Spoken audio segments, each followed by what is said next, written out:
Just a minute, Vaibhav.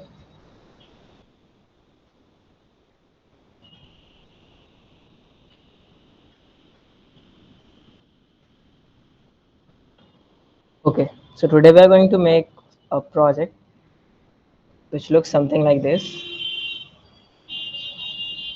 This is a challenge from frontendmentor.com. ये एक बहुत अच्छी वेबसाइट है जहाँ पर बहुत सारे क्वेश्चंस फ्रंट एंड डिज़ाइंस के मिलते हैं हमें.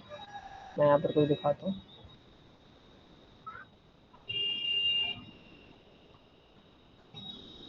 Well, my voice is clear. Yes, clear. Okay.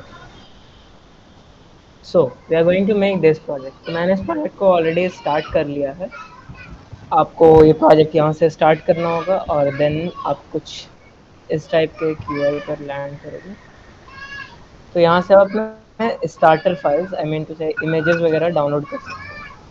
तो आज के हमारे प्रोजेक्ट का जो सबसे इम्पोर्टेंट चीज़ है जो हम सीखने वाले हैं वो है कि हम मीडिया क्वेरीज को सीएसएस में किस तरीके से इंक्लूड करते हैं और एक रिस्पॉन्सिव यूआई किस तरीके से बनाते हैं. There's some background noise, Pranay. Of course लेते हैं.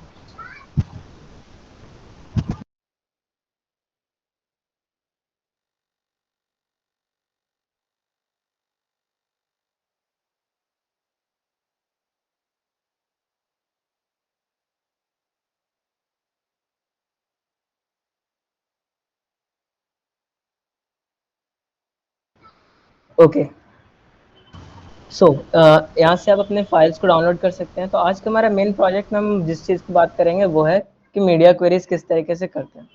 तो इसको बताने के लिए मैं सबसे पहले कुछ बेसिक्स बताऊंगा मीडिया क्वेरीज के बारे में कि व्हाट इज मीडिया क्वेरी. तो यहाँ पर मैं एक index.html फाइल क्रिएट करूँगा और इसमें डालूंगा एक boilerplate. Let's update it to media queries css. Okay. तो हमारे मीडिया क्वेरी को बताने के लिए मैं यहाँ पर एक बनाऊंगा div और इंटरनल css का यूज़ करते हुए उसको दूंगा some height and weight. So with sorry, let's first select the div. Weight set to 400 pixel and height set to 400 pixel. Let's set the color to background color of yellow green. अब हम देखते हैं कि ये actual में कैसा दिख रहा है. सो ये बिल्कुल टॉप राइट कॉर्नर में आ रहा है. ये थोड़ा थोड़ा सा जो मार्जिन है वो डिफ़ॉल्ट मार्जिन होता है बॉडी का, हमने पहले बात कर चुके हैं. सो नाउ अब हम बात करेंगे कि what is a media query. तो अगर मैं इसको छोटा करके दिखाऊं अगर स्क्रीन को तो ये अभी भी उतना ही साइज़ का है. थोड़ा इसे और एडवांस तरीके से करते हैं. ये है क्रोम डेवलपर टूल. ये मैंने कैसे लाया, CTRL शिफ्ट आई और इसे ऐसे भी लाया जा सकता है double click and then inspect. हो सकता है ये शॉर्टकट आपके ब्राउज़र में कुछ और हो तो इसे आप एक छोटे से सर्च के हेल्प से कर सकते हो पता कि आपके ब्राउज़र में क्या है. अगर मैं यहाँ पर करूँ see this is the UI of mobile कि अगर ये फ़ोन में कैसा दिखेगा. तो आप देखिए ये फ़ोन में भी उतना ही बड़ा, लैपटॉप मोबाइल में भी उतना ही बड़ा और टैबलेट में भी उतना ही बड़ा. मेरे साइज स्क्रीन की साइज़ चेंज हो रही है बट इसकी नहीं हो रही है. ये फिर भी उतना ही बड़ा है यार. ये यहाँ पर चूँकि एक स्क्वायर होना चाहिए था यहाँ से ये थोड़ा कट रहा है. तो इस चीज़ को हम चाहते हैं कि नहीं, अगर ये जो फ़ोन एक लार्ज लैपटॉप पर हो अब ये भले 400 पिक्सल्स का हो बट जब ये फ़ोन पे जाए तो ये 100 पिक्सल का हो जाए. तो ये इस चीज़ को हम कैसे कर सकते हैं. तो इस चीज़ के लिए जिस CSS प्रॉपर्टी का हम यूज़ करते हैं उसे कहते हैं मीडिया क्वेरीज. इसे यूज़ कैसे करते हैं, @media.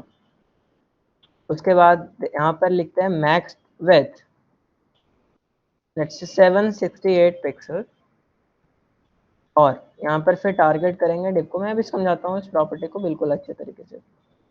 100 pixels and type okay height to 100 pixel. Now see जब मैं इसे डालूंगा 768 पिक्सल, जो कि एक डिफ़ॉल्ट साइज़ होता है टैबलेट काइंड ऑफ डिवाइस के लिए।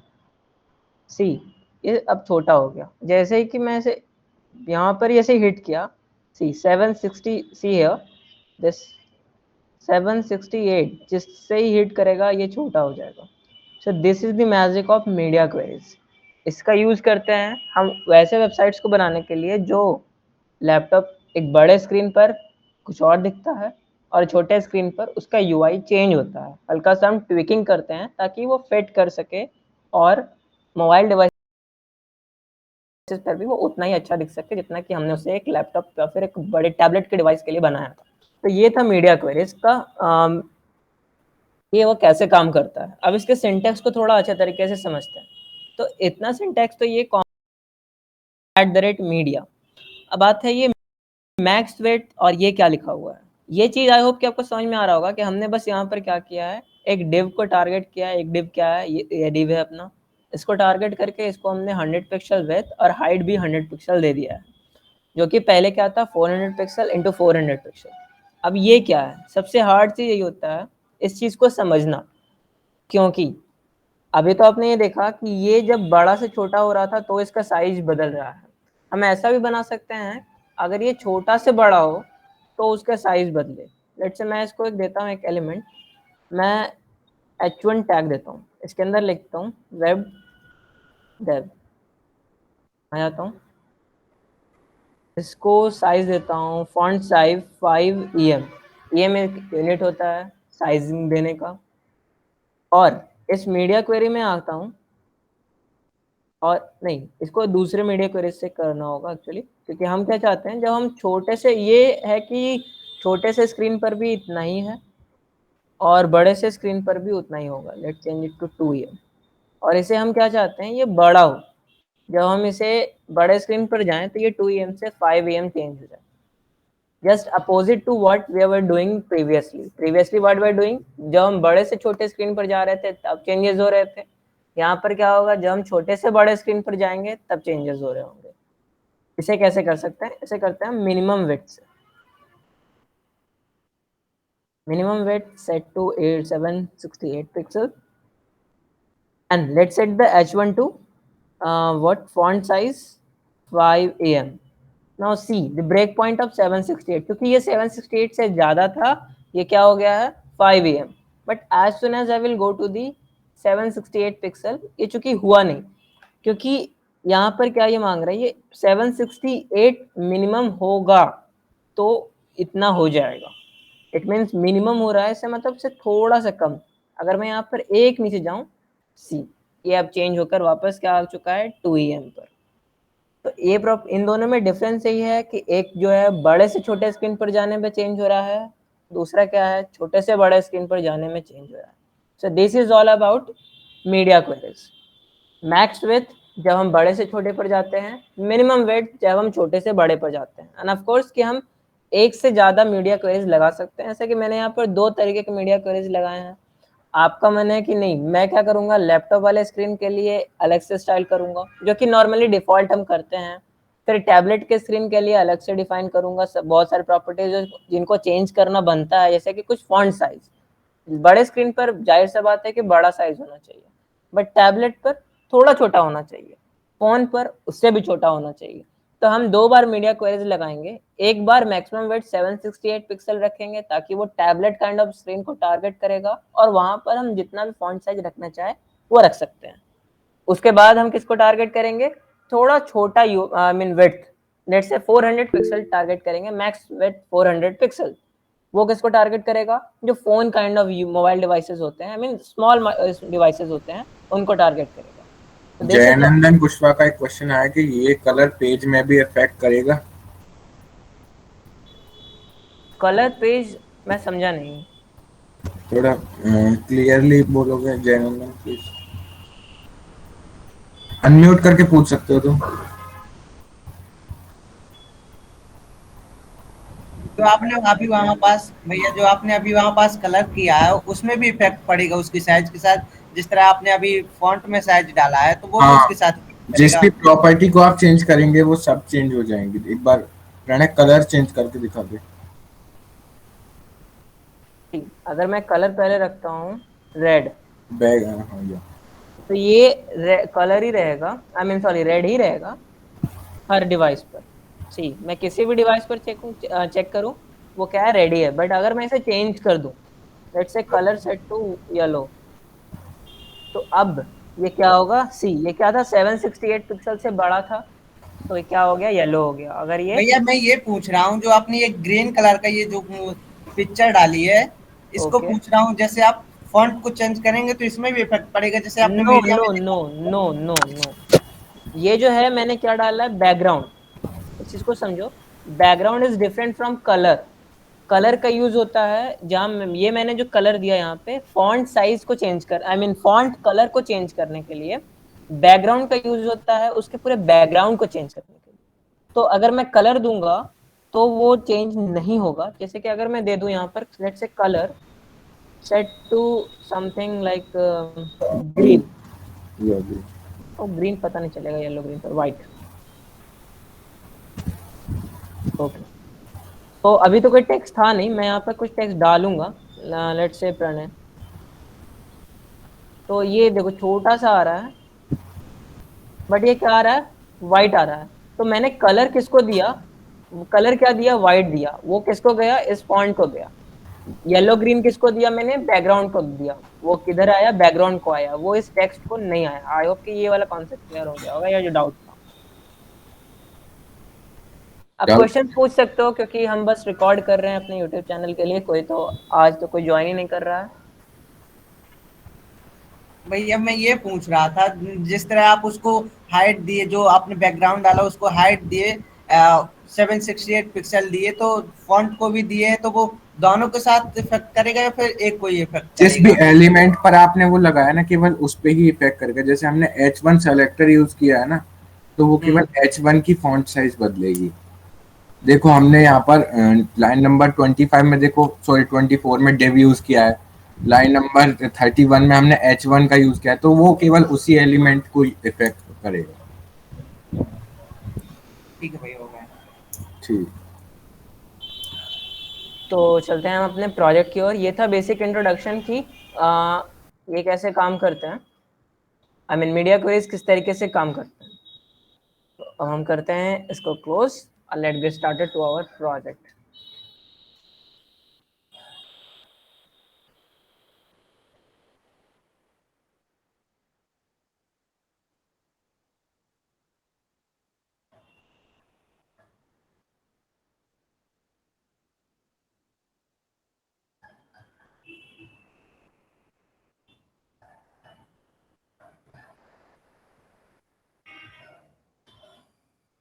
तो पहले हम देखते हैं कि इसका डिजाइन किस तरीके से दिखना चाहिए।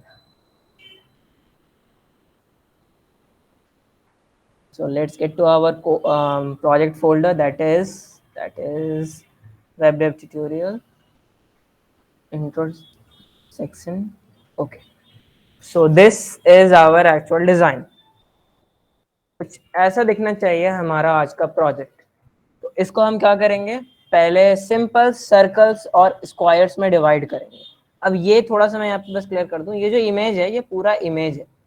ऐसा नहीं समझना होगा कि यार ये तो मतलब इतने सारे सर्कल्स क्या आ गए। सी इस इमेज को डायरेक्टली यूज कर लेना है। तो मैं आपको बताऊंगा कि इसका लेआउट किस तरीके से करना है HTML के लिए। ठीक है प्रणय? ओके, तो मैं अपनी स्क्रीन शेयर करता हूँ।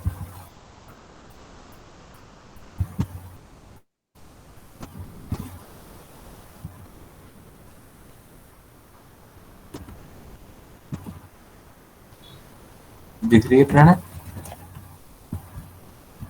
दिख रही है। नाम दिए था। नथिंग आर्यन, अभी बस हमने स्टार्ट किया है। ये बताया कि मीडिया क्वेरीज किस तरीके से काम करती है।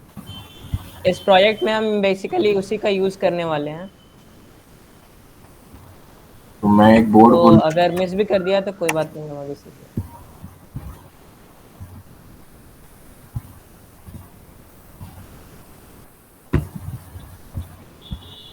क्योंकि बच्चे बहुत ही कम है, अगर आपको कोई भी डाउट आता है किसी भी प्रोजेक्ट पर, समथिंग रिलेटेड टू कोडिंग, आप पूछ सकते हो हमसे डायरेक्टली, अनम्यूट करके भी पूछ सकते हो।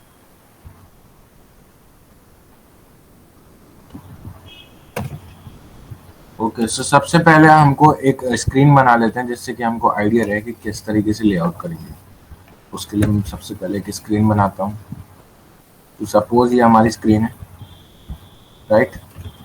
और अब हम देखिए सबसे पहले इसका ऊपर वाला सेक्शन है जिसको हम कहते हैं हेडर सेक्शन, जो कि इतने एरिया में है हमारा, ठीक है। उसमें जो लेफ्ट वाला पार्ट है, देखिए यहाँ पे टाइटल लिख रहा है स्नैप, तो यहाँ पर हम एक बॉक्स बनाएंगे टाइटल के लिए। ये इतने में हमारा टाइटल आएगा। उसके बाद आपको दिख रहा होगा फीचर्स, कंपनी, कैरियर्स, अबाउट। ये सब क्या होता है, हमारे मेन्यू आइटम्स, तो इनको हम कहते हैं नेविगेशन बार्स या इन नैव सबको बार। हम एक स्क्वायर में रैप कर देंगे। तो ये सब हो जाएंगे हमारे नैव बार के पार्ट। ये नैव बार इतने में हमारा आ जाएगा।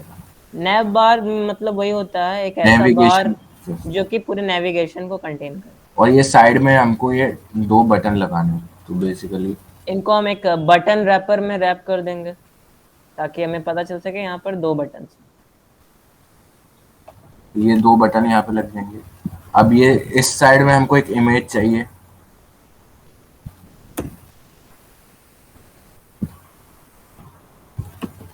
और इस साइड में हमारा एक पूरा का पूरा डिवीजन आएगा, जो कि हमारा मतलब ये एक तरीके से हीरो की इमेज हो जाएगी।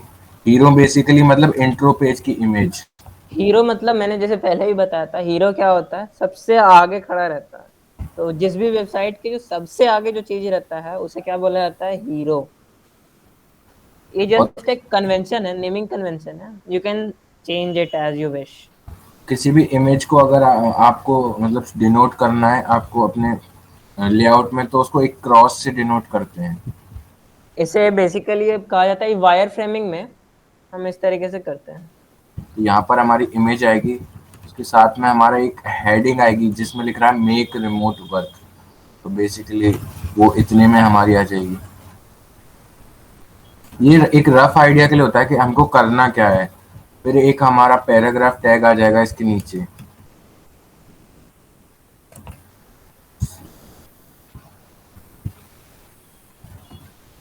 यहाँ पर हमारा एक पैराग्राफ टैग आ जाएगा, हाँ। और नीचे एक बटन आएगा, यहाँ पर बटन आ जाएगा, सिंपल। अब यहाँ पर ये कंपनीज के नाम रह गए 4। तो ये बेसिकली ये एक्चुअली इमेजेस के फॉर्म में दिया हुआ है। तो इन सबको हम क्या करेंगे, एक ये बॉक्स में रैप कर देंगे, जो क्या होगा, फ्लेक्स बॉक्स। कैसा होगा, हॉरिजॉन्टल फ्लेक्स बॉक्स। यस, इसमें बेसिकली 4 सेक्शंस होंगे।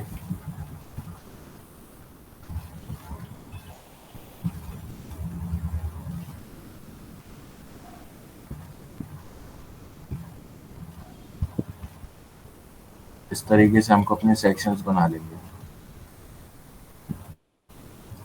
सो आई होप ये वाली पूरी लेआउट क्लियर होगी कि किस तरीके से हमको लेआउट करना है।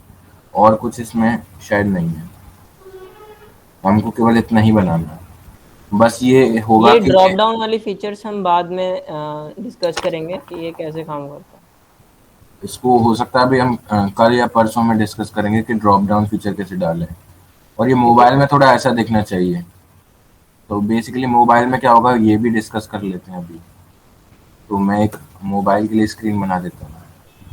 शुरुआत में ही हम थोड़ा थोड़ा मतलब इसको क्या करते हैं, कुछ कुछ पार्ट्स में डिवाइड करते हैं और फिर वो सोचते हैं कि अपने मन में ही कि ये किस तरीके से होगा। आई मीन टू से कहाँ पर हम फ्लेक्स बॉक्स का यूज कर सकते हैं। अब ये देखिए, ये टाइटल वाला जो था ये एग्जैक्टली ऐसा के ऐसा ही रहेगा। ये जो ये वाला था और ये वाला था ये सेम है। मैं इनको थोड़ा सा शो कर देता हूँ। ये देख पा रहे हैं आप, ये दोनों कॉमन रहेगा। ये जो पूरा का पूरा नैव बार बनाया था ये बेसिकली एक हैमबर्गर बन जाएगा, यानी कि ये मेन्यू बार आपको जो दिख रहा है ये बन जाएगा। इसके लिए हम एक यहाँ पर एक रेक्टेंगल बना देंगे जो कि इसको कनेक्ट करेगा, यानी कि बेसिकली ये मोबाइल में ये चीज़ है। और ये इमेज एग्जैक्टली ऐसी रहेगी। वो एक्चुअली है क्या, वो जैसे अभी वैभव ने बताया हैमबर्गर, जब ये स्क्रीन छोटा जाएगा ना तो वो पूरा नेविगेशन, जैसे कि आपने देखा भी होगा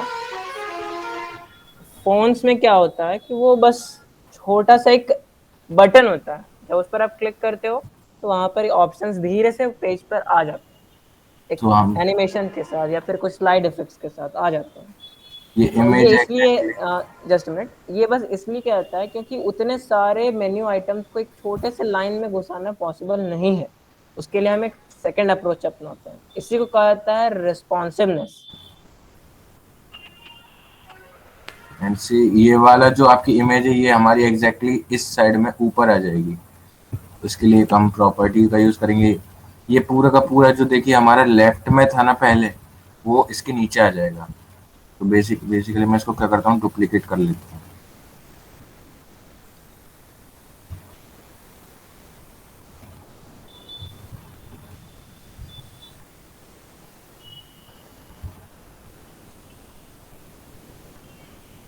बस और बस ये इतना बस से। हुआ क्या है, ये सभी सेंटर हो गए हैं। हाँ मतलब ये पहले वो सही। क्या थे, अलाइन क्या था, लेफ्ट था। अब क्या हो चुका है, वो सेंटर हो चुका है। सिंपल।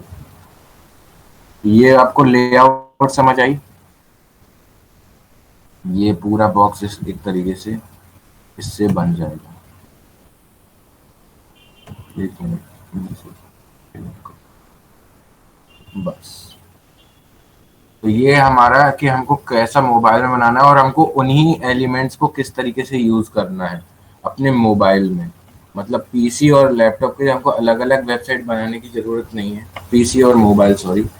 तो उन सभी एलिमेंट्स को हम इस तरीके से यूज कर पाएंगे। कुछ रेस्पॉन्सिवनेस का मैं आपको आइडिया देता हूँ कि किस तरीके से रेस्पॉन्सिवनेस काम करती है। तो मैं जैसे कोई भी वेबसाइट ले लेता हूँ, यही वेबसाइट ले लेता हूँ बेसिकली। आप देख रहे हैं ये ऊपर मैंने आपको बताया था जैसे नेविगेशन बार है। अगर मैं इसको मोबाइल में देखता हूँ ये कैसी दिखेगी। देखिए मैं इसको छोटा करता जाऊंगा। देखिए अभी यहाँ पर एक ये आ गया, देखिए मेन्यू का बटन आ गया। तो ये एग्जैक्टली वही है जैसा हमको बनाना है और हमको भी ये ऐसे ही चाहिए। ठीक। तो ये लेआउट समझ आया सबको?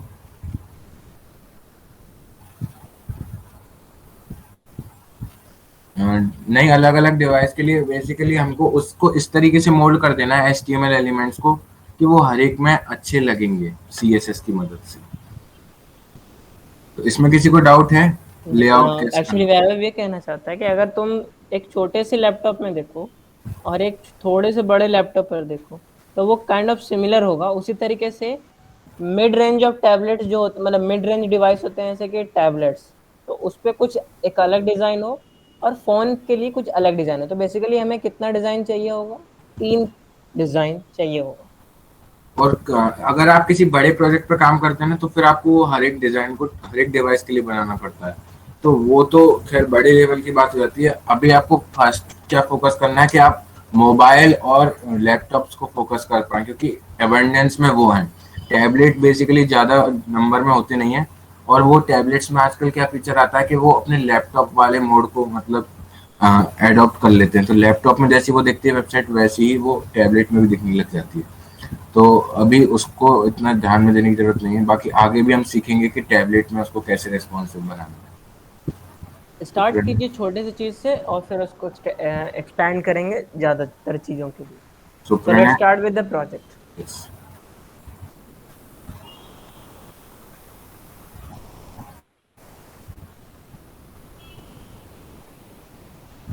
सो my screen is visible, web?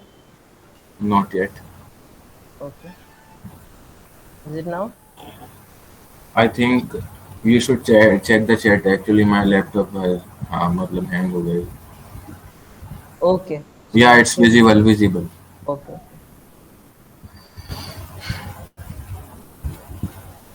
सो मैं यहाँ पर एक बॉयलर प्लेट लाता हूँ, चेंज इट टू इंटरसेक्शन। तो जैसा कि वैभव ने बताया, इस डिज़ाइन को, लेट्स से डिज़ाइन है,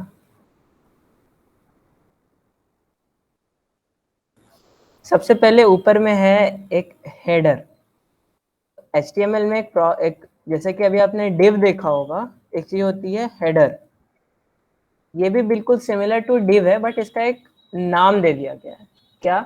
हेडर। ये क्या होता है, ताकि ये देखते ही पता चल सके, अच्छा इसके अंदर जो भी चीजें आएंगी वो किसके लिए डाली गई है, हेडिंग में जाने के लिए दी गई है। इट इज जस्ट नेमिंग, इसका कोई अलग प्रॉपर्टी नहीं है, just name. So let me close this.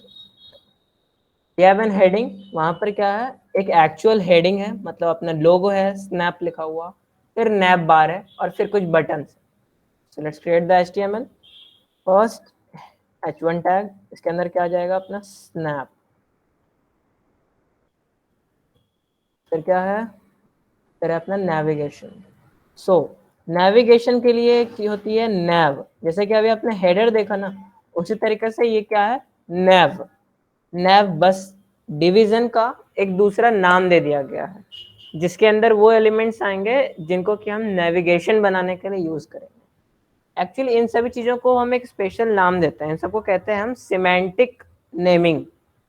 ये HTML5 में इंट्रोड्यूस किया गया था ताकि कोड को पढ़ने के लिए में बहुत आसानी हो, और अगर आप इस तरीके से कोड करोगे तो ये काफी अच्छा माना जाता है। इसको H1 लिखेंगे नहीं अभी। मतलब हेडर बेसिकली इस तरीके से होता है कि आप डिवीजन बना देंगे। मैंने आपको बताया था ना कि ऊपर जो सबसे ऊपर की जो चीज होती है उसको हेडर कहते हैं। जैसा आपने वर्ड फाइल में भी देखा होगा ना, हेडर और फुटर होते हैं। उसी तरह की नेमिंग को इस HTML में भी इंट्रोड्यूस किया गया था ताकि वो रीडेबल बन पाए कोड।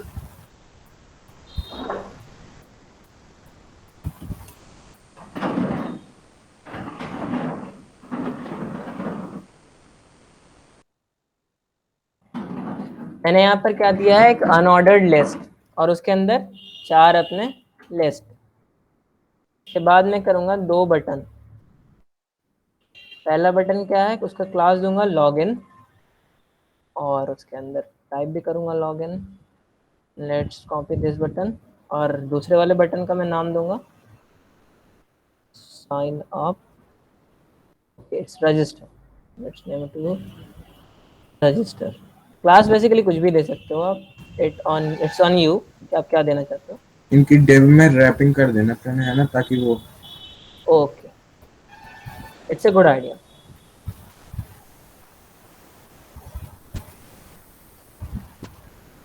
तो मैं क्लास दूंगा बटन रैपर। मैं जिस तरीके से चीज़ों को नाम दे रहा हूँ, आप मुझसे ये नाम देना सीखिए, क्योंकि ये नेमिंग ही बहुत इंपॉर्टेंट होता है जब आप CSS लिखते हो। आई रिपीट अगेन, नेमिंग बहुत इंपॉर्टेंट होता है। इससे क्या होता है, आपको बार बार चेक नहीं करना पड़ता। जैसे अब मान लीजिए मैंने क्लास का नाम रख दिया होता ABCD, तो मैं अगर देखना चाह रहा हूँ अपनी CSS फाइल को पढ़ रहा हूँ, तो वहां पे मैं देखूंगा .abcd के बारे में स्टाइल्स लिखी गई हैं। तो मैं तो कंफ्यूज हो जाऊंगा ना कि ये .abcd है क्या। वहीं अगर मैंने लिखा होगा .बटन लॉगिन या .बटन रैपर, तो मेरे को दिमाग में आ जाएगा कि हाँ, ये बटन रैपर की CSS इसमें लिखी गई है।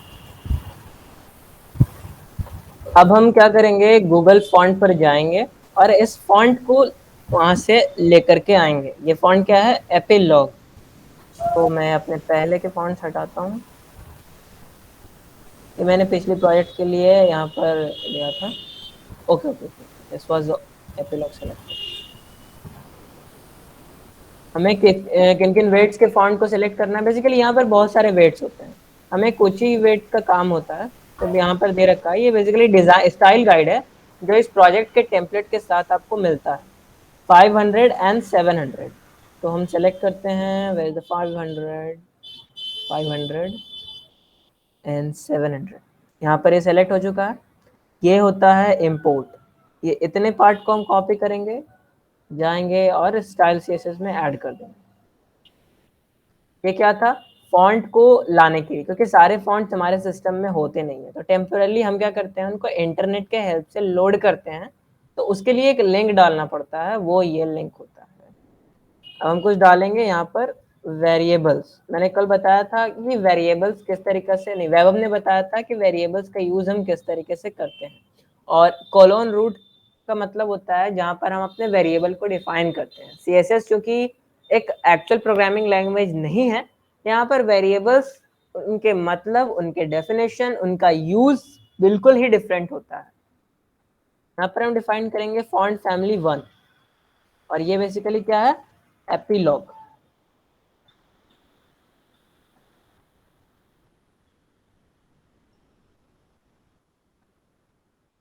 ओके, तो हम डिजाइन में देखते हैं। तो यहाँ पर बेसिकली दो तरह के कलर्स आप देख रहे होंगे, ये एक बिल्कुल ब्लैक कलर है और ये थोड़ा हल्का ग्रे टाइप ऑफ कलर है, क्योंकि हम स्टाइल गाइड में देख भी सकते हैं। तीन तरह के कलर्स हमें बताए हुए हैं। मैं क्या करता हूँ, स्टाइल गाइड को एक तरफ शिफ्ट कर देता हूँ और यहाँ पर तीन कलर्स बना लेता हूँ। CLR1, इसको मैं नेम या देता हूँ basically colour background white background है।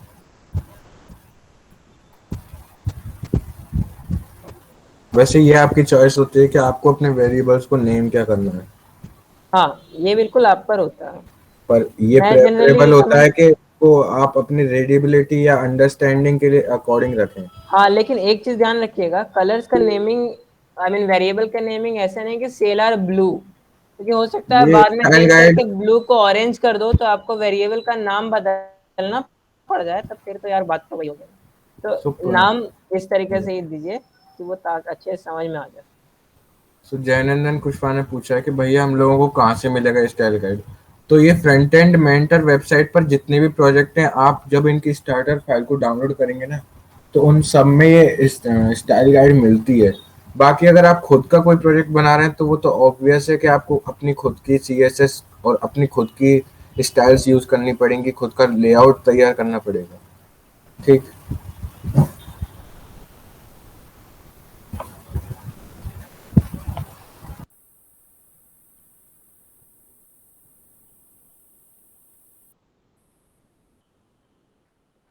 तो चलिए अब हम टारगेट करते हैं बॉडी को।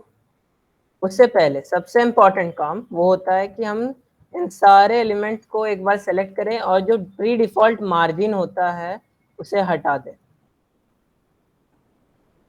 एक छोटा सा और चीज हम ऐड करते हैं, वो है box sizing. Why coming suggestions?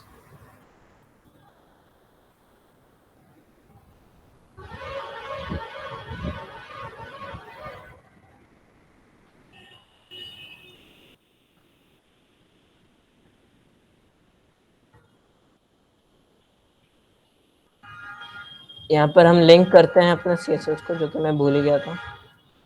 Link CSS, style और CSS हमारे CSS का नाम है और उसे ही हम लिंक कर रहे हैं। सो फर्स्ट हम एक बार चेक कर लेते हैं, body set to background.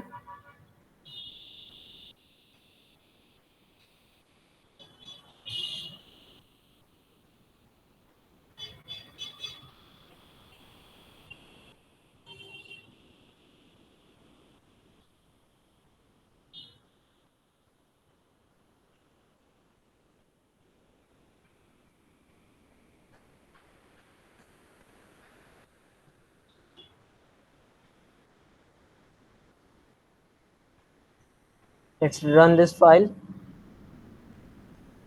and now okay, it's working. अगर बैकग्राउंड चेंज हो रहा है मतलब ये काम कर रहा है। हम सबसे पहले से क्या देंगे, weight of 100%,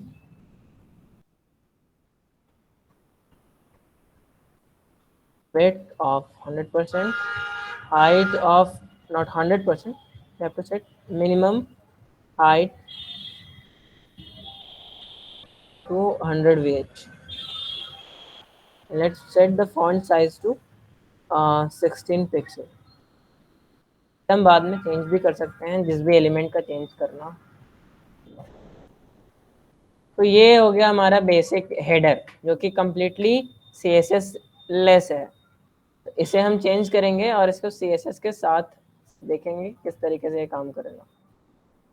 there is horizontal box, तो हम सबसे पहले क्या करेंगे, header and set to display flex. अब देखिए ये किस तरीके से आ गया होगा। तो ये बेसिकली क्या हो गया, ये एक हो गया, ये एक ये एक दूसरा बॉक्स हो चुका है, ये एक तीसरा बॉक्स हो चुका है। आई मीन बटन्स, जो तीन सेक्शंस थे हमारे वो तीन बॉक्सेस में बट चुके हैं। पहला ये H1 nav bar and this buttons wrapper. तो हम चलेंगे, सबसे पहले टारगेट करेंगे हेडर और यूएल को, सॉरी नैप बार, और इसके अंदर हम टारगेट करेंगे यूएल बेसिकली।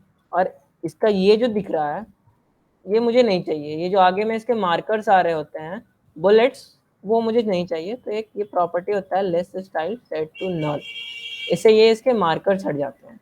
और अगर आप गौर कर रहे होंगे यहाँ पर ये भी क्या है, हॉरिजॉन्टल है, तो हम इसे क्या करेंगे, फ्लेक्स बॉक्स सेट कर देंगे, display and set to flex. अब ये क्या होगा, सभी एक हॉरिजॉन्टल लाइन में आ गया है।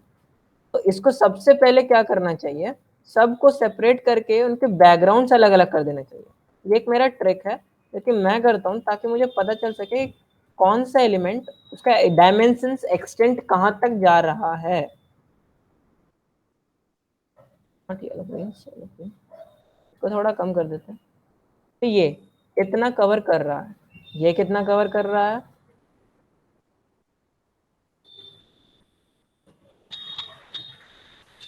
ये इतना कवर कर रहा है। तो जाहिर सी बात है तीसरा भी बस उतना ही कवर कर रहा होगा of course. Header and set to dot buttons wrapper background green, ये इतना कवर कर रहा है। अब हमें चाहिए कि ये पूरे में कवर करे, तो हम क्या करेंगे, हेडर को एक वेट दे देंगे 100%। अब ये हेडर तो 100% हो चुका है बट ये तीनों अभी 100% नहीं हुए हैं। देयर माइट बी तो सम इशू। उसके लिए हमें जस्टिफाई कंटेंट का यूज करना पड़ेगा।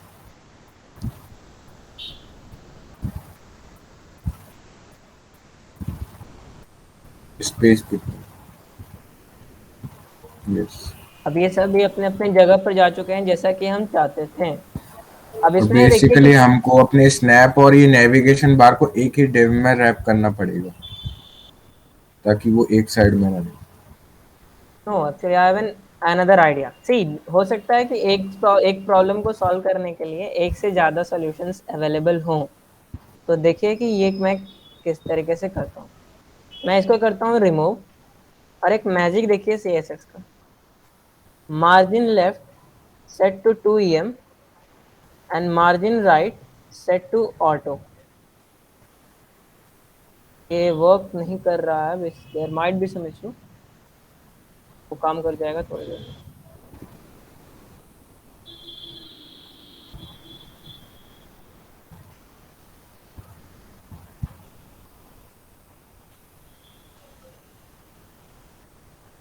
There is some issue. This is because I am setting everything to UL. I have to set it to nav. अभी तो मैं सोचा यार काम तो नहीं कर रहा।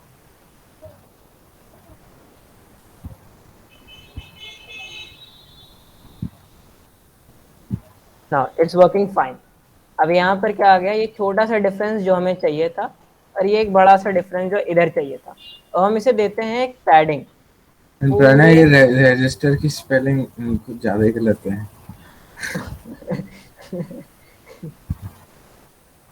फिजिक्स में पहुंच गया भाई की।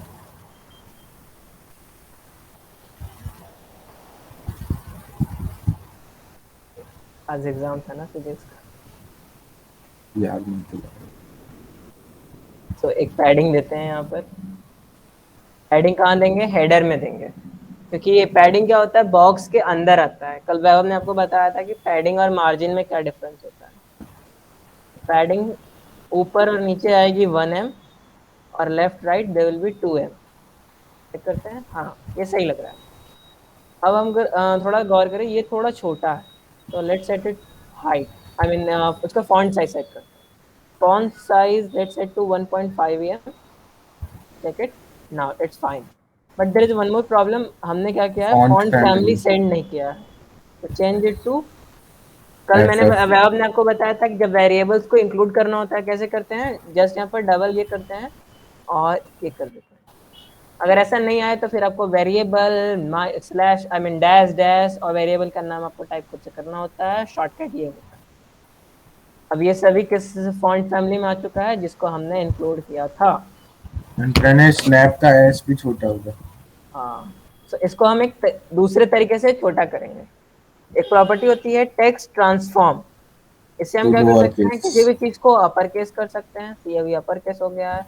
अगर मैं इसको कर दूं कैपिटलाइज, तो ये क्या होगा, केवल इसका पहला टेक्स्ट बड़ा हो जाएगा।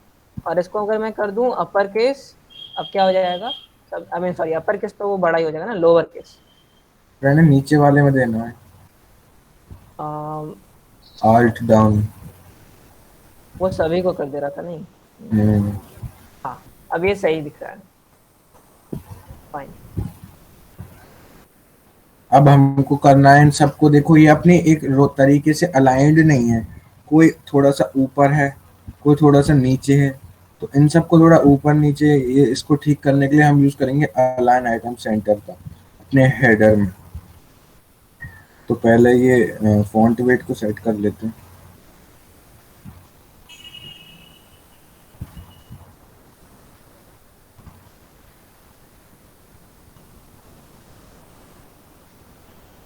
तो ये है अपना नैप बार, और उसके अंदर क्या आ रहा है, ये इतना है क्या, यूएल टैग। इसको हम करेंगे सेंटर। वो कैसे होगा, इसको हम अलाइन करेंगे आइटम। हाँ नहीं, उससे भी अच्छा आइडिया मेरे पास, margin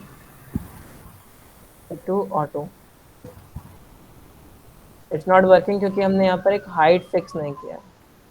so let's set the height to 100%। 100%, might be still it's not, it will not work क्योंकि हमने एक फिक्स साइज नहीं दिया। ये मार्जिन ऑटो तभी काम कर सकता है जब हम उसको फिक्स साइज देंगे।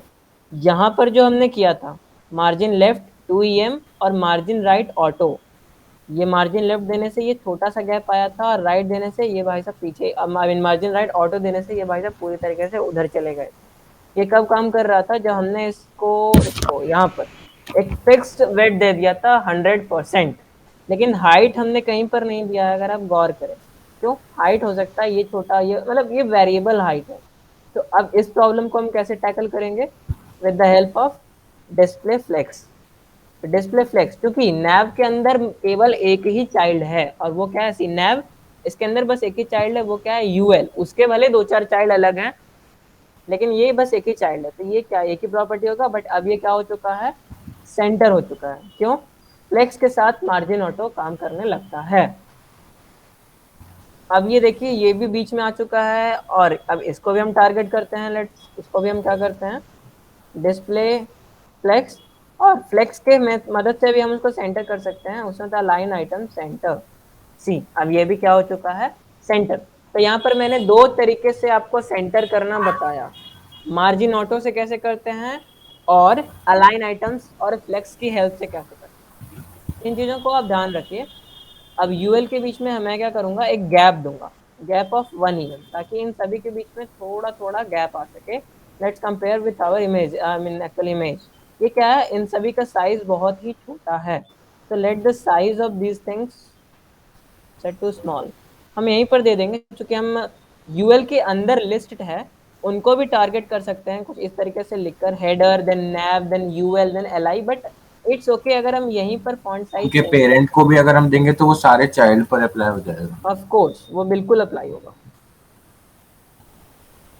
ये 1 em ही था, इसको हम थोड़ा छोटा करते हैं, switch it to 0.8 em। Let's set the colour to secondary, या इसमें एक काम करता हूँ, इनके सबके बैकग्राउंड सब, क्योंकि इनका काम हो चुका है बैकग्राउंड का, ये केवल फालतू का है, इनको हटाता हूँ।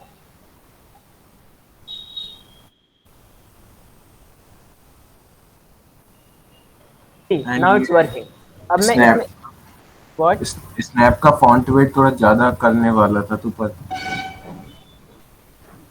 ऐप, ओके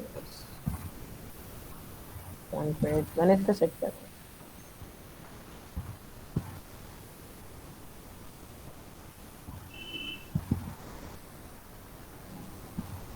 अब ये क्या हो चुका है, थोड़ा थिक हो चुका है, और इन ये सभी थिन हो चुके हैं। अब क्या बच रहा है, हमारा बटन्स। उससे पहले मैं एक दूसरी प्रॉपर्टी के बारे में बताना चाहता हूँ, और वो है कर्सर पॉइंटर। अभी आपने अगर गौर किया हो, ये क्या आ रहा है, कहीं पर भी पॉइंटर आ रहा है, कर्सर नहीं।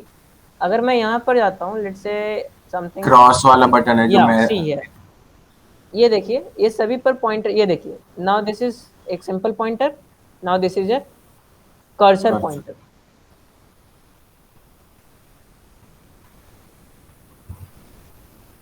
हमको लिस्ट इसको टारगेट करना होगा, let's cursor set to pointer, set to, अब देखिए चेंजेस दिख रहे हैं, आई होप कि चेंज दिख रहा होगा आपको।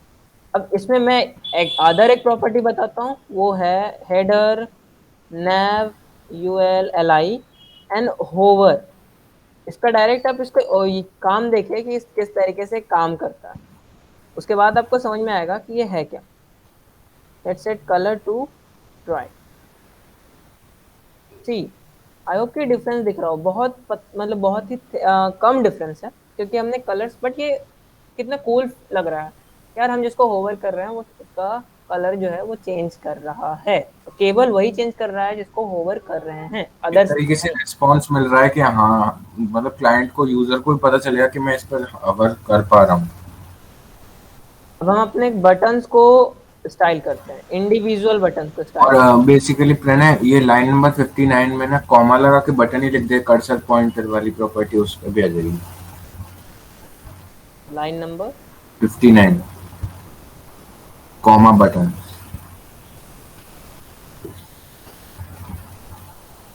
तो ये हमने एक ही प्रॉपर्टी को मल्टीपल एलिमेंट्स पर मतलब यूज कर लिया, तो हमको अपना बटन्स कोड में क्या दोबारा होता है कि बटन्स की जो डिफॉल्ट प्रॉपर्टी होती है ना, वो कुछ हद ही ज्यादा होती है।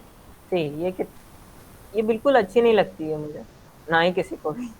इसको हम चेंज करेंगे एक नई प्रॉपर्टी के साथ, इसके सारे प्रॉपर्टी को सेट कर देंगे नन। तो it's not working here, button के साथ ये काम नहीं कर सकता। ओके, सो हमें इसे इंडिविजुअली करना होगा। Background set to none, no let's set it to, take it first. इसका बैकग्राउंड वाइट है और व्हाइट इसका भी बैकग्राउंड वाइट ही है, set it to white. Primary primary white था या इट्स वाइट। तो इसका बॉर्डर हम चेंज करके करेंगे 0। इसको हम बहुत अच्छे तरीके से दूसरा बॉर्डर जो है उसको चेंज करेंगे, मैं बताऊंगा कि ये कैसे काम करेगा। ठीक है, ये बॉर्डर बटन हो गया रैपर हमारा, में गैप। या gap to button wrapper. Now there is a gap between these two. Now let's target this button. अब हम ऐसे भी कर सॉरी अब हम इसको ऐसे भी कर सकते हैं कि dot register border set to one pixel solid black, और जो भी वेरिएबल होगा आया नहीं, क्योंकि वेबसाइट यहाँ इसकी ये ज़्यादा है स्पेसिफिसिटी। ये CSS क्या है, इस चीज़ को ज़्यादा वैल्यू दे रहा है। अगर आप ये देख पा रहे होंगे, selector specificity 1,2, see here the selector specificity 0,1,0। तो ये जाहिर से साफ साफ पता चल रहा है कि उसकी स्पेसिफिसिटी क्या है, ऊपर वाले की ज़्यादा है। और वहां पर हम बोल रहे हैं क्या, बॉर्डर को 0 कर दो, और उसके नीचे बोल रहे हैं कि बॉर्डर को 1 पिक्सल कर दो। तो आप ही बात बताइए कि आप किसकी बात सुनेंगे, जिसकी वैल्यू ज़्यादा होगी। आपने अगर पहले जिनकी इसकी वैल्यू ज़्यादा है उसने पहले कह दिया है कि यार बॉर्डर 0 होगा ही नहीं, उसके बाद उससे कम स्पेसिफिसिटी वाला आके बोल रहा है कि नहीं बॉर्डर 1 पिक्सल होगा, इट इज पॉसिबल कि उसकी बात हम सुनेंगे? नहीं सुनेंगे। तो यहाँ पर हम इसको, ये बात हमारी सुने, इसके लिए कुछ इस तरीके से कर सकते हैं, बटन डॉट रजिस्टर। अब ये अनदर तरीका होता है CSS के प्रॉपर्टीज से हम HTML एलिमेंट्स को सेलेक्ट कर सकते हैं। इसका क्या मतलब हुआ, वैसे बटन्स को सेलेक्ट करिए जिन पर डॉट रजिस्टर, मतलब उन पर एक क्लास रजिस्टर है की द चेंज। अब इसको हम क्या ऐड क्या करेंगे यहाँ पर, padding set to 0.5 em and 1 em। Let's see कि क्या आता है। ये थोड़ा बड़ा हो गया है, इसे छोटा करेंगे 4 and 0.8। सेकंड, या इट्स फाइन नाउ। तो इसको थोड़ा यूनिक बनाते हैं। सबसे पहले तो इसमें क्या करते हैं, बॉर्डर रेडियस ऐड करते हैं। बॉर्डर रेडियस बहुत अच्छा चीज होता है, क्योंकि काफी जल्दी और काफी आसानी से यूनिकनेस ऐड करता है, see the change. Now most important thing, इसको हम देंगे एक होवर इफेक्ट। ये होवर इफेक्ट कोलोन होवर इस तरीके से सेलेक्ट होता है। और यहाँ पर हम चेंज करेंगे इसका background. Background set to black, एक colour. Black colour, colour set to primary. Now see how cool is it. I hope कि आपको क्लियर हो रहा होगा। अब इसमें हम ये एक और अंदर प्रॉपर्टी ऐड करते हैं, ट्रांजिशन। ट्रांजिशन मतलब वो कितने देर में इस चेंज को एग्जीक्यूट करेगा। ट्रांजिशन प्रॉपर्टी से हवर स्टेट में लगाते हैं नॉर्मल? कहीं भी लगा सकते हैं, इट डजेंट मैटर कि आप होवर में लगा रहे हो या फिर यहाँ पर लगा रहे हो। तो ट्रांजिशन 0.5 सेकेंड, मतलब ये 0.5 सेकेंड में ये क्या हो रहा है, ट्रांजिशन चेंज हो रहा है। अब ये देखिए कितना कूल हो रहा है। ये जो पहले था ये केवल नॉर्मल सा था, और अब ये क्या हो रहा है, एक कूल इफेक्ट दे रहा है। ये बिल्कुल तुरंत ही हो जा रहा था, और ये बिल्कुल स्लोली। या 0.25 भी मतलब एक्यूरेट हो जाता है? अगर हम इसको और बढ़ा दें, जैसे कि मैं आपको दिखाने के लिए यहाँ अगर पर 5 सेकंड कर दे, हाँ। ये भाई साहब ये तो रात लगा देगा उन्हें। ये जमाने लगा देगा कि भाई हाँ क्लिक तो किया है तुमने। तो हम ये 0.5 करते हैं, get back to the normal world. तो अब ये हमारा काम करने लग गया है। ये बेसिकली वाइट जो है ना, सही नहीं है।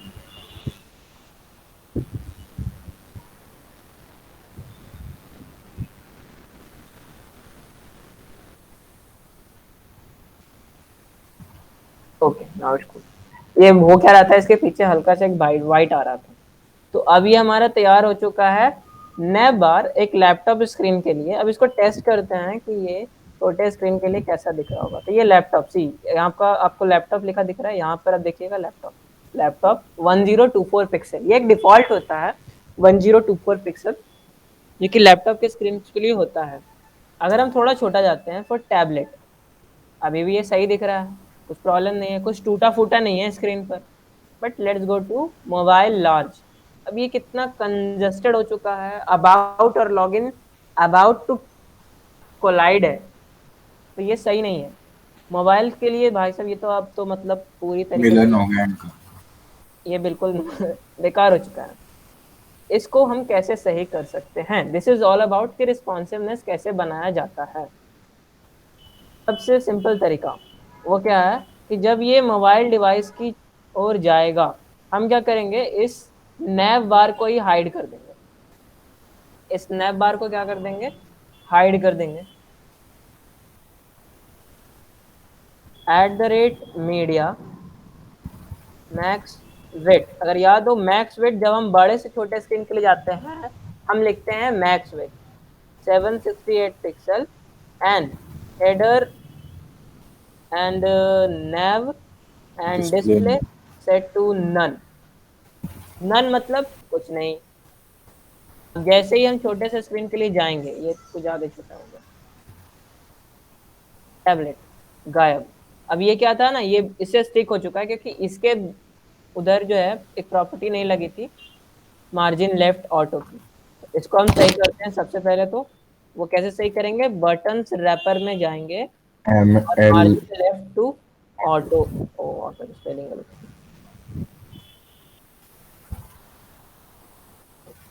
It's working fine. जैसे ही हम बड़े स्क्रीन के लिए हैं ये है, छोटे स्क्रीन के लिए गायब, बड़े स्क्रीन के लिए है, छोटे के लिए गायब। अब देखिए आप इसको अब छोटे के लिए भी ले जाइए, ये कूल ही रहेगा। There is no problem at all, there is no problem. अब ये क्या बन चुका है, रिस्पॉन्सिवनेस। लेकिन लेकिन ये मोबाइल डिवाइस के लिए ऐसा नहीं दिखता है, ये मोबाइल के लिए कुछ ऐसा दिखता है। तो हम क्या करते हैं ना, यहाँ पर इसको एक भी हाइड कर देते हैं। इसको भी हाइड कर सकते हैं। कहाँ गया ये अपना, हाँ उसी में मीडिया क्वेरी में है। हम आएंगे कहाँ पर, बटन्स रैपर के सबसे नीचे। बेसिकली मीडिया क्वेरी जो होता है ना, सबसे आखिर में हम अप्लाई करते हैं। तो हेडर, अब ये मुझे पूरा ऐसे लिखना पड़ रहा है ना क्योंकि मैंने पहले ही स्पेसिफिसिटी ऊपर वाले की ज़्यादा कर रखी है, उतनी सारे लिख लिख के। तो अगर मैं नीचे अगर लिखूं तो वो काम ही नहीं करेगा। Display set to none, let's check अब ये कैसा काम करता है। Tablet display set to none, लेकिन यार यहाँ पर कुछ तो आ रहा था पिछले वाले में, ये हैमबर्गर मिसिंग है। तो चलो इंक्लूड कर लेते हैं। इसको हम सबसे आखिर में इंक्लूड करते हैं और इसमें हम पहले एक div देंगे और इसका क्लास क्या रखेंगे, हैम रैपर। बेसिकली मैंने शॉर्ट कर दिया हैमबर्गर रैपर को हैम रैपर। उसके हैमबर्गर लिए मतलब हम होता है वो 3 लाइंस को हम क्या कहते हैं, हैमबर्गर कहते हैं। और एक इमेज इंक्लूड करेंगे। नहीं, प्रणय HTML एंटिटीज के बारे में बता देता पहले। ठीक है चलिए, अब हमने बोला तो HTML एंटिटीज के बारे में बताना होगा। तो एक्चुअली होता क्या है, जैसे कि इमोजीज आपने देखा होगा। लेट्स से मैं यहाँ पर लाता हूँ एक इमोजी, सी यहाँ पर एक इमोजी। इमोजी भी एक टेक्स्ट होता है, पता है आपको। उसका भी एक कोड होता है, जैसे कि हर एक ए का एक सर्टेन आस्की कोड होता है। उसी तरीके से इमोजीज का एक सर्टेन आस्की कोड होता है। 65 या हाँ 97। बिल्कुल, उसी तरीके से कुछ सिंबल्स का एक कोड होता है जिसे कि हम यूटीएफ फॉर्मेट कहते हैं। तो अगर मैं यहाँ पर सर्च करूँ UTF-8 हैमबर्गर इन HTML एंटिटी फॉर्म, ये क्या होगा, मुझे एक कोड देगा जिसको कि मैं अगर यूज करते ही ये ऊपर ही आ गया, ऊपर ही आ गया। मैं क्या करूंगा, इसको करूंगा कॉपी और यहाँ करूंगा पेस्ट। रिमेंबर इसके बाद एक सेमी कॉलन लगाना बहुत necessary. Without the semicolon it will not work. See आ गया है हमारा हैमबर्गर।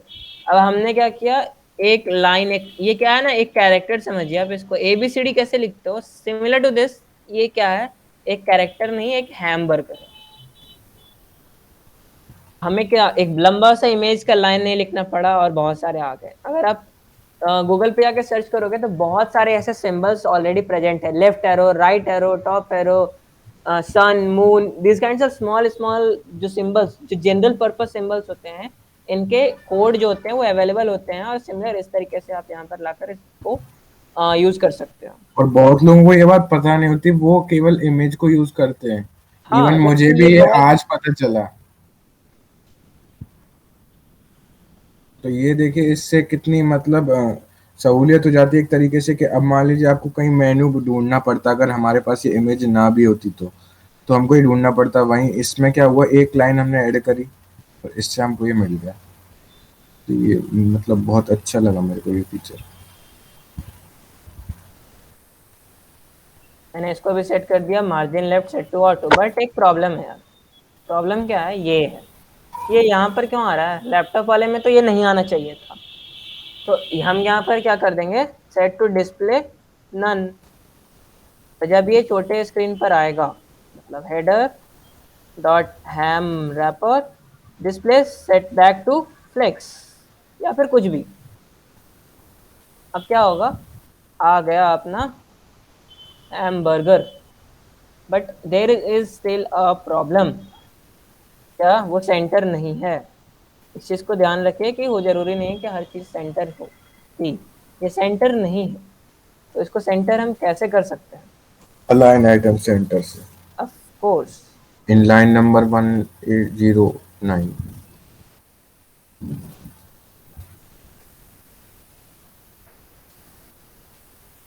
अब ये बिल्कुल सेंटर हो चुका है। अगर मैं यहाँ पर बैकग्राउंड लगा कर दिखाऊं, नाउ इट इज सेंटर। तो तैयार है हमारा। इसको मैं थोड़ा सा एक और चीज चेंज करता हूँ, वो ये है कि हेडर की पैडिंग थोड़ी सी ज़्यादा है मोबाइल डिवाइस के लिए। अगर आप इसको फ़ोन पे देखोगे ना तो ये काफ़ी ज़्यादा दिखेगा। तो मैंने पहले कितना दिया था हेडर को padding, 1 EM com space 2 EM। मैं इस बार दूंगा 0.5 EM, सॉरी पैडिंग पे लिखेंगे, padding 3.5। Set to 0.5 EM and 1 EM। Generally padding को क्या कीजिए ना, ये 0.5 EM क्या ऊपर और नीचे 0.5 EM, 1 EM लेफ्ट और राइट 1 EM, ये जनरली 1:2 के रेशियो में रखा कीजिए। अभी आ चुका है हमारा बिल्कुल अच्छा दिखने वाला एक responsive nap bar.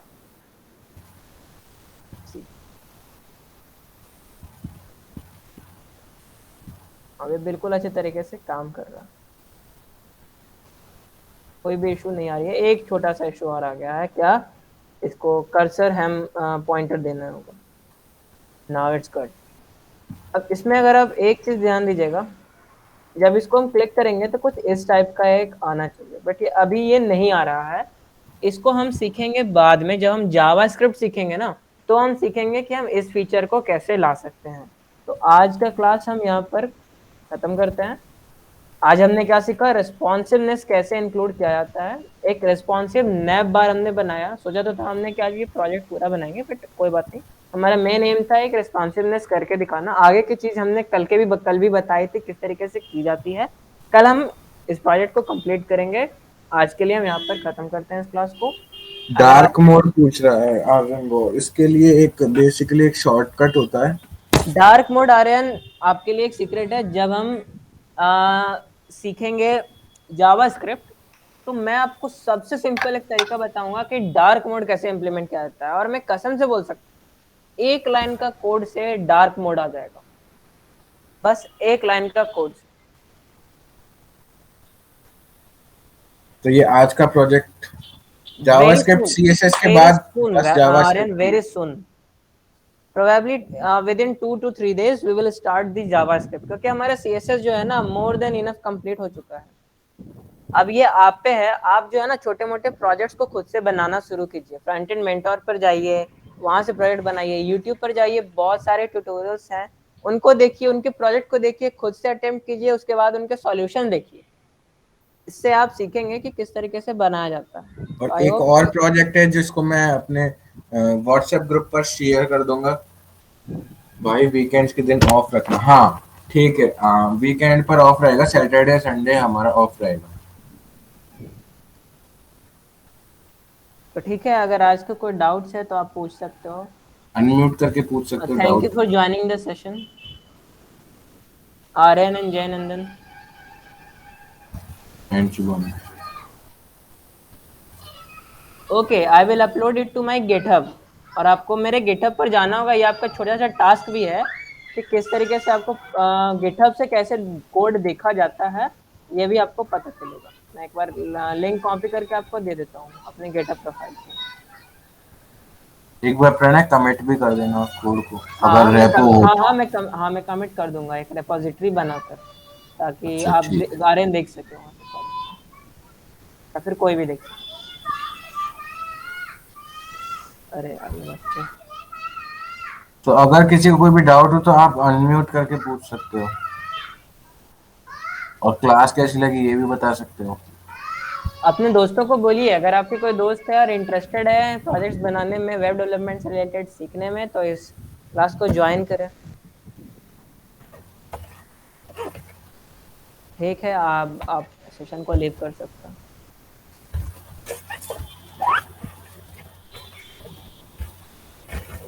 Shubham recording of कर दी।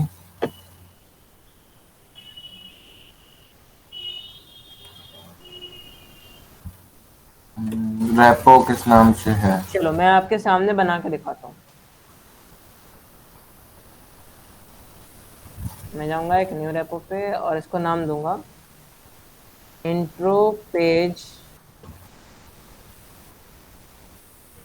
Intro page intro landing page drop down. Okay. ये क्या है,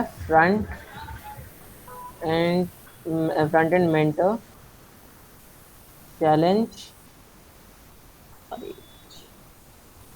challenge made with pure CSS, और इसको मैं करूँगा एक रेपो क्रिएट। सो आप ये कोई भी अपना जाता हूँ यहाँ रेपोजिटरी पे खोलते हैं और इसमें गिट में मैं ऐड करूँगा गेट ऐड डॉट, एक्चुअली ये गेट रेपोजिटरी था नहीं, सी ये एरर आ गया। तो हमें क्या करना होगा, पहले इसको गेट रेपोजिटरी सेट करना होगा, गेट इनिट। अब ये क्या हो चुका है, गेट रेपोज बन चुका है। Git add git commit minus M, मैं इसको नाम दूंगा एक build header for PC header added with responsiveness। ये सभी चीज ऐड चुका है। इससे अब मैं यहाँ बेसिकली पे हम जाऊंगा कमिट में मैसेज डाल देते और हैं ये कि तीनों हमने चीजों को बेसिकली ये कोड टाइप करना होता है। बेसिकली मैं करूंगा यहाँ से कॉपी और यहाँ पे जाके करूंगा पेस्ट, और ये हो जाएगा हमारा कोड गिटहब पे upload. See how it's easy. इसको करूंगा मैं रिफ्रेश। तो आपको इस रेपो को अगर अपने मतलब सी फाइल्स ये में यहाँ रखना है पर तो वो आप सारे कोड आ चुके हैं जो मैंने अभी एक लिखे मिनट हैं। में कुछ टेम्पलेट फाइल भी हैं, और ये स्टाइल और सीएसएस में जाके, हाँ वेब सर बोलो। इस रेपो को बैक करने के बाद ओके। स्टार कर लेना, जिससे क्या है आपका सेव रहेगा एक तरीके से। आप यहाँ पर स्टार्ट रेपोजिटरी खोल के दिखाना पड़ेगा, कहाँ से दिखाते हैं। हाँ, ये कुछ रेपोजिटरी हैं जो मुझे अच्छी लगी थी, मैंने इनको स्टार्स करके रखे हैं। सी इससे क्या है, वो स्टोर हो जाती हैं एक तरीके से। हाँ, आप तो गिटहब को एक्सप्लोर कीजिए। गिटहब को एक्सप्लोर करना बहुत अच्छा तरीका है एक बार कोडिंग स्टार सीखने करते का। कैसे, एक बार ये भी बता देते हैं। बिल्कुल। मैं वेब की एक रेपोजिटरी की तरफ जाता हूँ।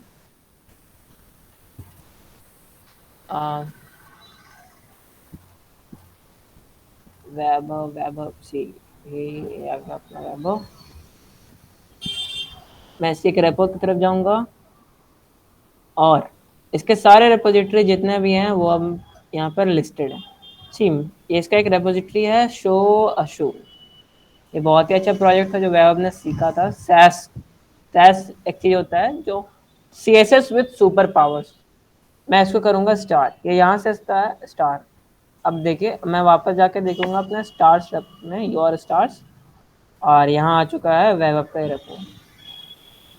तो ठीक अगर है। इस कोर्स पर अच्छा रेस्पॉन्स होता तो हम सैस भी सिखाने का कोशिश करते, लेकिन जब मेरे को ऐसा लगता है कि सभी को अब जावास्क्रिप्ट की तरफ जाना है, तो इसलिए हम जल्दी से सीएसएस को रैप अप करेंगे। जयनंदन, आप किस चीज के बारे में पूछ रहे हो, इससे क्या होता है? वो कमिट के बारे में पूछ रहे थे। ओ, आप हमारे वो गिटहब वाला सेशन का रिकॉर्डिंग देख सकते हो, उसमें हमने बताया कि कमिट क्या होता है। डे 4। बेसिकली उसमें पूरा ये बताया था कि गिटहब अकाउंट सेटअप कैसे करता है, लॉगिन वॉगिन पूरा कैसे करता है, वो हमने पूरा समझाया है। अगर फिर भी उसको आप वीडियो को देखो, अगर फिर भी नहीं समझ में आता है तो मैं फिर से बताऊँ। ठीक है, तो किसी को अगर डाउट हो तो बता दो, नहीं तो you can leave the session.